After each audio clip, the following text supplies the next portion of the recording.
எல்லாருக்கும் வணக்கங்க. நம்ம இந்த சீரிஸ்ல வந்து தமிழ்நாடு இன்ஜினியரிங் அட்மிஷன்ஸ் டிஎன்பிஏ 2025க்கு தேவைப்படுற மாதிரி டிஃப்ரெண்ட் கிரைட்டீரியா டேட்டா கொடுத்துருவோம். அந்த விதத்தில் இப்போ நம்ம என்ன பார்க்க போறோம்னா top 25 engineering colleges in Chennai region அப்படிங்கிறது based on cut off last year cut off அந்த டாப் பிரான்ச்சை பேஸ் பண்ணி எந்த கட் ஆஃப் எந்த காலேஜுக்கு அதிக கட் ஆஃப் வந்ததோ அதை பேஸ் பண்ணியும் ப்ளஸ் வந்து average cut of all students and filling percentage எப்படி இருந்திருக்கு எல்லா பிரான்ச்லையும் சேர்த்து அப்படிங்கிறத பேஸ் பண்ணி பார்க்கலாம். இது எல்லாமே 2024 டேட்டா பேஸ் பண்ணி நம்ம சொல்கிறோம். ஸோ இதில் வந்து ஃபஸ்ட்டு உங்களுக்கு ஆல்ரெடி தெரிஞ்ச மாதிரி தான் சிஜி கிண்டி ஃபஸ்ட் பிளேஸில் வந்திருக்கு, செகண்ட் வந்து MIT Chromepet, third SSN, fourth வந்து Chennai Institute of Technology, fifth Prince Shri Padmavathi. இந்த காலேஜ் மட்டும் லாஸ்ட் 2 இயர்ஸாக தாங்க வந்துட்டு இருக்கு. ஸோ இதோட ஃபில்லிங் பர்சன்டேஜ் கம்மியாக இருந்திருக்கு, ஆவரேஜ் கட் ஆஃபும் கம்மியாக இருந்திருக்கு. இந்த காலேஜில் வந்து சிவில் மாதிரி பிரான்ச்சஸும் இல்லை. ஸோ இந்த காலேஜை இந்த பொசிஷனில் வைக்கணுமாங்கிறத நீங்கள் டிசைட் பண்ணி செக் பண்ணிக்கோங்க. அப்படி இல்லைனா நீங்கள் இக்னோர் பண்ணிட்டு வேறு ஆப்ஷன்ஸ் ஏதாவது வைக்கணும்னா கூட நீங்கள் பிளான் பண்ணிக்கலாம். ஸோ 6th பொசிஷனில் ஏசி டெக். இந்த காலேஜ் வந்து கெமிக்கல் ரிலேட்டடான பிரான்ச்சஸ் அண்ட் பயோ ரிலேட்டடான பிரான்ச்சஸ் தான் அதிகமாக இருக்கும். ஸோ இதோட கட் ஆஃப் வந்து உங்களுக்கு average cut of 178.66, 100% சீட்ஸும் fill ஆகிருக்கீங்க.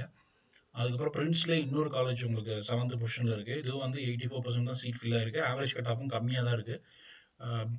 So manipulations நடக்குதா அப்படிங்கிறது எனக்கு தெரியல. பட் சில காலேஜஸ் மேனிப்புலேட் பண்ணுறாங்க. ஏதாவது ஒரு டாப் பிரான்ச் கம்ப்யூட்டர் சயின்ஸோ ஏஐடிஎஸோ எடுத்து ஓசியில் இருக்க சீட்ஸை மட்டும் ரொம்ப ஹை கட் ஆஃபில் ஃபில்லிங் முடிச்சிடுறாங்க, ஜீரோ ஆகிடுறாங்க. ஸோ அதை பேஸ் பண்ணி நம்ம இந்த லிஸ்ட்டில் அந்த மாதிரி காலேஜஸும் கொண்டு வர வேண்டியது வரும். ஸோ அந்த மாதிரி 1-2 காலேஜ் தான் பண்ணுறாங்கன்ட்டு இல்லை, டாப் 100 காலேஜில் நிறைய வேரியேஷன் இந்த வருஷம் பார்த்துருக்கோம். ஏன்னா 2023 2022 கம்பேர் பண்ணும்போது அப்படியே அந்த லிஸ்ட்டு தலைகீழ சில இடத்துலாம் மாறுது. ஸோ அதனால் தான் நான் ஆவரேஜ் கட் ஆஃப் ஃபில்லிங் பர்சன்டேஜும் உங்களோட ரெஃபரன்ஸ் கொடுத்துருக்கேன். இந்த 3 டெசிஷனையுமே நீங்கள் பார்த்துட்டு ப்ளஸ் கேம்பஸையும் நீங்கள் விசிட் பண்ணி கூட ஒரு டெசிஷன் எடுக்கலாம். இப்போ ஸ்டூடெண்ட்ஸ் கிட்ட டிஸ்கஸ் பண்ணலாம். என்ஐஆர்எஃப் ரேங்கிங் பேராமீட்டர்ஸும் நீங்கள் செக் பண்ணிக்கலாம். ஸோ அதுக்கடுத்தது வந்து உங்களுக்கு ராஜலட்சுமி இன்ஜினியரிங் காலேஜ், இது தெலுங்கு மைனாரிட்டி காலேஜ். ஸோ இதில் 50% தான் சீட்ஸ் வந்து உங்களுக்கு கவுன்சிலிங்க்கு வரும். ஸோ 120 சீட்ஸ் இருக்குன்னா 60 சீட்ஸ் தான் வந்து கவுன்சிலிங்க்கு வரும். அதுவும் வந்து ரிசர்வேஷன் பேஸ்டாக ஸ்பிளிட் ஆகி வரும் உங்களுக்கு. SVCE Venkateswara college of engineering and technology, இது வந்து ஒரு 9th பொசிஷனில் இருக்குது. போன வருஷம் ரொம்ப முன்னாடி இருந்தது, டாப் 10ல் இருந்தது. பட் இந்த வருஷம் கொஞ்சம் பின்னாடி போயிருக்கு. ஸோ இதுவும் நீங்கள் ஆப்ஷன் வச்சுக்கலாம். இதுவும் ஒரு Telugu minority institution, 50% of seat தான் கவுன்சிலிங் வரும். லோயலா ஐகேம், ஸோ இதில் வந்து உங்களுக்கு 10th பொசிஷனில் இருக்குது. ஃபேமஸான லோயலா குரூப்போட காலேஜ். இதுவும் வந்து உங்களுக்கு 99% சீட்ஸ் ஃபில் ஆகிருக்கு.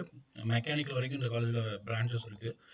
ஸோ அதுக்கப்புறம் ராஜலட்சுமியிலே செகண்ட் இன்ஸ்டியூஷன் வருது, அதுவும் வந்து உங்களுக்கு 11th பொசிஷனில் இருக்குது. 12th வந்து ஆர்எம்கே இன்ஜினியரிங் காலேஜ், இதுவும் ஒரு Telugu minority institution, 50% of seats தான் வந்து கவுன்சிலிங் அலோகேஷனுக்கு வரும். 13th பொசிஷனில் school of architecture and planning, இது வந்து உங்களுக்கு BArch and bachelor of planning, இந்த 2 கோர்ஸ் மட்டும் தான் இதில் அவைலபிளாக இருக்கும். இது ஜென்ரல் கவுன்சிலிங் ஸ்டூடெண்ட்ஸுக்கு இது செட் ஆகுமான்னு எனக்கு தெரியல, நீங்கள் செக் பண்ணிக்கோங்க. அதுக்கப்புறம் வந்து ஸ்ரீ சாய்ராம் இன்ஜினியரிங் காலேஜ், இது வந்து உங்களுக்கு 14th பொசிஷனில் இருக்குது. ஸோ இந்த college 186 cut off, average cut of 170.46. இந்த காலேஜில் நிறையவே கொஞ்சம் லீஸ்ட் ப்ரிஃபர்ட் பிரான்ச்சஸும் இருக்குது. மேனுஃபேக்சரிங், மெக்கானிக்கல் அண்ட் மெக்கானிக்கலே இன்னொரு பிரான்ச் இருக்குது. ப்ளஸ் வந்து உங்களுக்கு சிவில், இந்த மாதிரி பிரான்ச் எல்லாம் இருக்குன்னா கொஞ்சம் average cut off and filling percentage ஒரு 1% 2% கம்மியாக இருக்குது. ஸோ இதுவும் ஒரு ப்ரிஃபரபிள் காலேஜ் தான். Saint Joseph College of Engineering, இது வந்து உங்களுக்கு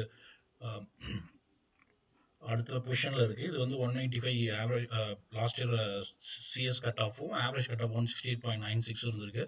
ஸோ இதுக்கு அடுத்தது வந்து உங்களுக்கு 21st position Savitha engineering college. இந்த காலேஜோட ஃபீஸ் அதிகமாக இருக்கும் அப்படிங்கிறது ஒரு பேராமீட்டர் இருக்குது. ஸோ அதனால் இந்த காலேஜ் ஆப்ட் பண்ணுறவங்க ஃபீஸ் ஸ்ட்ரக்சரை செக் பண்ணிவிட்டு அதுக்கு தகுந்த மாதிரி ஆப்ட் பண்ணுங்கள். ஈஸ்வரி இன்ஜினியரிங் காலேஜ், இது வந்து 183.5 கட் ஆஃப், இது வந்து 170.68 ஆவரேஜ் கட் ஆஃப் இருந்திருக்கு. 98% சீட் ஃபில் ஆயிருக்கு. எஸ்ஆர்எம் குரூப் போடுது. அதில் எஸ்ஆர்எம் வள்ளியுமே வந்து உங்களுக்கு 23rd பொசிஷனில் இருந்திருக்கு, 94% சீட் ஃபில் ஆயிருக்கு. ஸோ இதுலேயும் வந்து நீங்கள் கன்சிடர் பண்ணலாம். 24th வந்து ஆர்எம்டி இன்ஜினியரிங் காலேஜ், இதுவும் ஆர்எம்கே இன்ஜினியரிங் காலேஜோட குரூப்போட காலேஜ். இதுலேயும் மோஸ்ட்லி கம்ப்யூட்டர் ரிலேட்டடான பிரான்ச்சஸ் தான் அதிகமாக இருக்குது. ஸோ அதனால் ஆவரேஜ் கட் ஆஃப் அதிகமாக தான் இருக்கும், ஃபில்லிங் பர்சன்டேஜும் அதிகமாக இருக்குது. அடுத்தது வந்து 25th பொசிஷனில் மீனாட்சி சுந்தரராஜன் இன்ஜினியரிங் காலேஜ், இது வந்து உங்களுக்கு ஆவரேஜ் கட் ஆஃப் வந்து 159.68. லாஸ்ட் 2 to 3 இயர்ஸில் கொஞ்சம் ஒரு டவுன் கிரேடாக தான் இருக்குது இந்த காலேஜோட பர்ஃபார்மன்ஸு.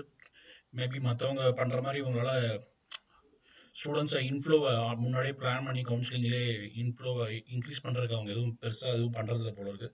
ஸோ அதுக்கு ரீசனாக இருக்கலாம். ஸோ இந்த டேட்டா உங்களுக்கு ரொம்ப யூஸ்ஃபுல்லாக இருந்திருக்கும்னு நினைக்கிறேன். சப்போஸ் உங்களுக்கு யாருக்கு பர்சனலைஸ் சாய்ஸ் ஃபில்லிங் கைடன்ஸ் தேவைப்பட்டால் கீழே டிஸ்கிரிப்ஷன் இருக்குது, என்னோட கான்டாக்ட் ரீச் பண்ணுங்கள். நான் உங்களுக்கு மினிமம் சார்ஜஸில் பெட்டர் கைடன்ஸ் கொடுக்குறேன். சேனலை ஸ்கிப் பண்ணாமல் பார்த்துட்டு வாங்க, அதே மாதிரி சப்ஸ்கிரைப் பண்ணி பார்த்துட்டு வாங்க.